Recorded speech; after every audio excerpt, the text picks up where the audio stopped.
It's a pleasure to be here. I've got 10 minutes, and I really want to take you through our unique experience in journalism. We are now owned by a nonprofit. It's a little different story than the others who are speaking today.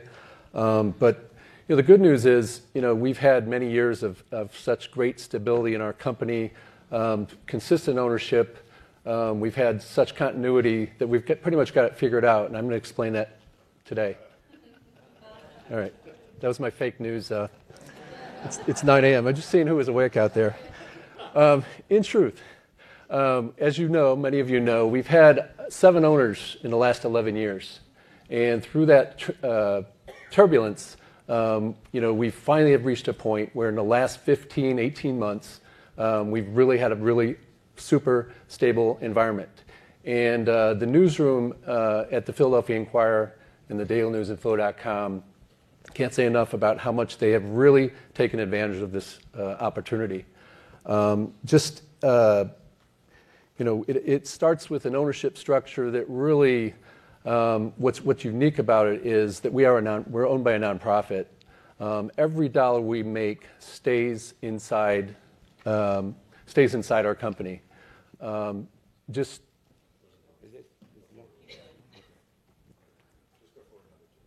you go.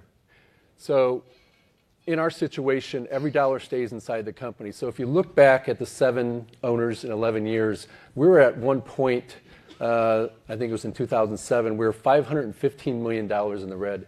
That was probably our low point. In about 2 weeks, every employee at Philadelphia Media Network will receive a profit-sharing check. And that sort of points to sort of the evolution, sort of the new vibe we have in Philly. Anyway, thank you. So it is sunnier in Philadelphia, and one of the big keys to this was in our transformation in the last 15 months, we really had a ground level buy-in from the staff. The New York Times has its famous innovation report. We had something called Call to Arms, and what we basically did is we asked our staff members that were non-managers to spend 3 months and sort of figure out what they thought we needed most.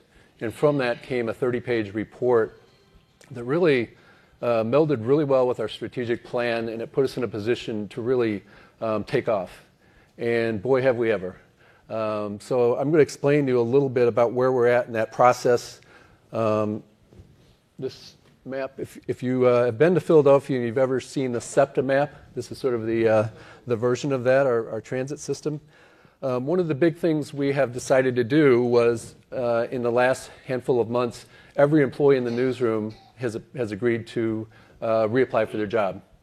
And that was not a top-down thing that we could do. It was purely something that we took on as something that our guild leadership wanted. Our Call to Arms team was endorsing, and of course that made it, that gave us the impetus to really drive forward. To get to this point, though, before I get here, to put us in position in this ownership structure to do this, we had some good fortune.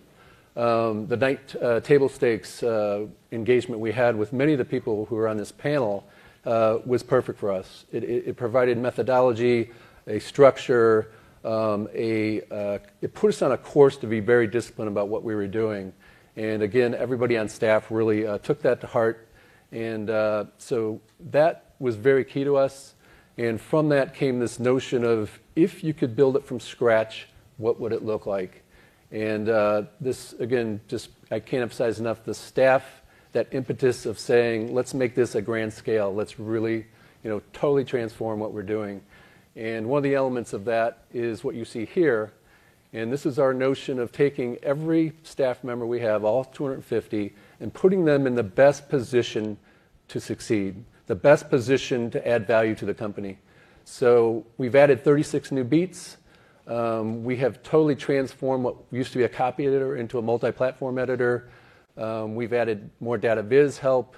We've hired a managing editor for audience development. That was a national search. Just 2 days ago, we hired a chief product officer. So we're doing a lot of this internally, and we're doing a lot of external movements here. A couple of things I wanted to highlight, again, in this notion of being owned by a nonprofit and having the research and development come downstream. what we created was an experiments desk. And that desk, really the call to that desk is we're going to put 10, 15 reporters in that space, and we are going to test out a bunch of storytelling concepts. And some of them are going to work, and we're going to, once we figure out how they work, we're going to stream them out to the entire staff. Some of them aren't going to work, and we're just going to dispose them and start again. Some of these things, these experiments, are things that have worked at other news organizations, so we don't have to reinvent the wheel.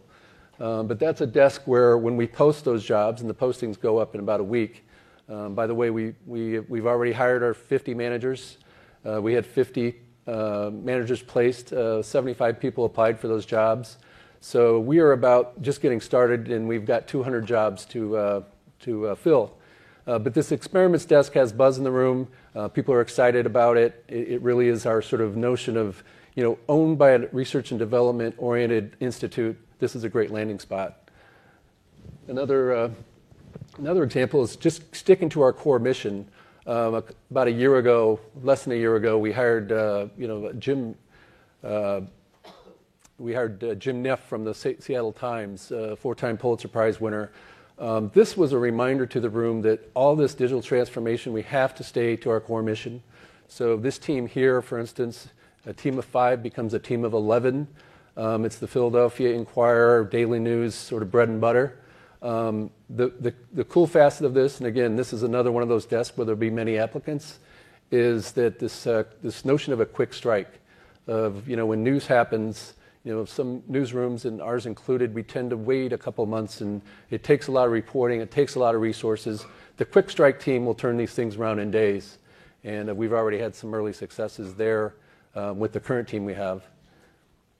And the last one I wanted to point out was this notion of connecting with our readers. With 36 new beats, we've used the American Press Institute metrics for news. About 16,000 articles went through a funnel. We know where the high engagement resides. We have created beats that better connect with our readership. Our readers were telling this. When we go out in 2016, we had 15 or 20 events. We use those events not just to showcase our journalists or to hold panels of important issues in our community, but we also listen to the folks who are in those audiences having sidebar conversations about what more do they want to see. And this is a sort of a remnant of that. And the challenge here, and really the opportunity, is for these new reporting beats to create a much different demographic segment than what we're used to. So you can imagine reporters stepping into these fresh beats and creating a whole new, Rolodex list of sourcing. And we know that we're not hitting all the targets, particularly in the millennial bunch. So these jobs are really meant to sort of recalibrate.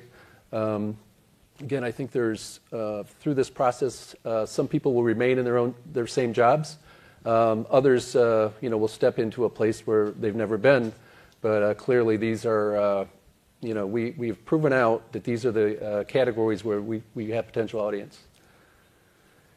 So again, back to that notion, if you could build it from scratch, what would it look like? And we are totally transforming how we use our 255 people. And we're also, by the way, creating a new newsroom physically. And the notion being we're trying to get out of our print rhythms and really create sort of a digital-first, audience-centered newsroom. And this space here is literally just the construction is just beginning. It's very similar to other newsrooms where there will be a digital hub at the center. But this is our attempt to sort of integrate that collaboration, communication, responsiveness that you need in 2017 and beyond. And it will force us, this physical structure will force us to be much more respondent during those peak traffic hours. Our print team will move into a different space. There's a wall separating them. We will still be committed to those 2 printed papers. As part of this transformation, we use those printed products. We have really expanded our capacity there with premium products that yield 6-figure revenue streams that are very specific to topics. One good example, Craig Laban. If you've ever been to Philadelphia, he is the source for food criticism. He did a 52-page guide to Philadelphia food scene, and it was a very mid 6-figure sum, high readership, and that's really our bread and butter in terms of restaurants and food, one of our top topics. So how we've changed so far, this back to sort of the table stakes. We do these from twos all the time, and sort of these are just an example of some of the things that we feel like we're making progress on. I have a couple other slides, in this 10-minute period that I didn't put in here, but these are benchmarks, and I think the discipline, the methodology, the structure of table stakes really got us to this point where we're always assessing our work, and this here is just a sampling of where we are. I do want to give a shout out to the University of New York. We've got a process in play now through a grant through the Institute where they're in our newsroom. They've been in our newsroom for a couple months now. They'll probably be there for a few more months. And our journalists, we're packing the room with our journalists learning everything from data journalism to visual storytelling to how to use social more effectively. And, to the credit of our staff, again, and the staff of CUNY, it's been a tremendous success. So I know Jeff Jarvis owes me about $40 now. So. Just kidding. So anyway, last piece I wanted to throw out here is that traditionally we're not unlike any other legacy organization. We tend to see what others are doing in our space, what's going on in Dallas, what's going on in Miami, what's going on in Boston. What's different about our situation now is we've got a bunch of different minds in the tent. These folks that are on the screen here represent board members of both the Institute and PMN. The guy who I report to at the bottom left, Josh Koppelman, he's a venture capitalist. He's one of the top venture capitalists in the country, and his specialty is technology. We know we have a gap in technology. I mean, that's what the Night Table Stakes has provided. Somebody like Josh is helping us in that space. Hong Q, was at the product stages of YouTube. Some of these are legacy-oriented experts, but they also have a really deep appreciation for digital. On the upper right is David Boardman, who I'm sure many of you know. So the difference in our company today is that, A, we're moving as fast as I think humanly possible. And secondly, we are getting nutrition and nourishment from other people outside of our realm, and that's helping us make much better decisions. So I think it was 3 years ago, in this very spot, I saw something on the internet where Marty Baron was in this very space, and he said something that I thought was very profound. And he said, "We cannot be successful if we are not optimistic, if you're in legacy news organization." And I'd just like to say that is really ringing true in Philadelphia. We are very optimistic. We know we have an opportunity here. We want to seize on it, and we really, truly think that we could be a model for innovation going forward because of our very unique structure. So thank you very much.